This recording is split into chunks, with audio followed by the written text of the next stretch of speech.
টিকেন্দ্ৰজিৎ পাঠকৰ গণতন্ত্ৰ। গণতন্ত্ৰত বিশ্বাসী মই। পৃথিৱীৰ বৃহত্তম গণতান্ত্ৰিক দেশৰ নাগৰিক মই।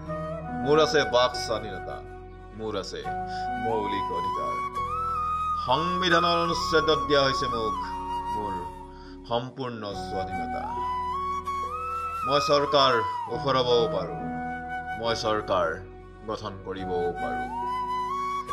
পৃথিৱীৰ বৃহত্তম গণতান্ত্ৰিক ব্যৱস্থাৰ সোঁমাজত মই।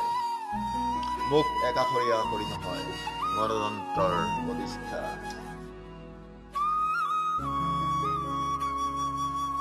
মই যেন নিৰ্বোধ বালক, গণতান্ত্ৰিক দিৱসৰ প্ৰাকক্ষণত মোৰ যেন প্ৰশ্নৰ শেষ নহ'ব। উত্তৰ পাবলৈ মই হৈ পৰিম ৰাষ্ট্ৰদ্ৰোহী, ক'ব গ'লে চহৰীয়া মাওবাদী। এই যুগৰ এটা শব্দত আধুনিক বিপ্লৱী, সমাজ ব্যৱস্থাৰ বৰ্তমানৰ ৰজাঘৰীয়া ৰূপটিত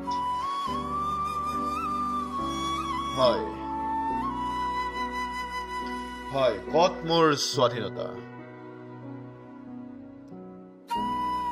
লিখিবলৈ পেপাৰ চিয়াহী বিচাৰিলে মোক কোৱা হয় বাওঁপন্থী, এজন চহৰীয়া মাওবাদী।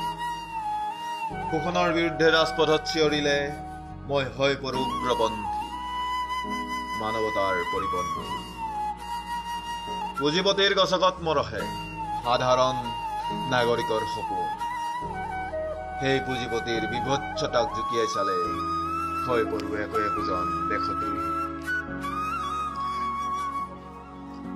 কলা পতাকা বোলে গণতান্ত্ৰিক ব্যৱস্থাৰ এক অংশহে মাথো। ৰজাঘৰীয়াৰ দৃষ্টিত এতিয়া চৰমপন্থীৰ আহিলা, তেন্তে ক'ত জীয়াই থাকিল গণতন্ত্ৰ আৰু সেই গণতন্ত্ৰৰ স্বাধীনতা? ধন্যবাদ টিকেন্দ্ৰজিৎ পাঠকৰ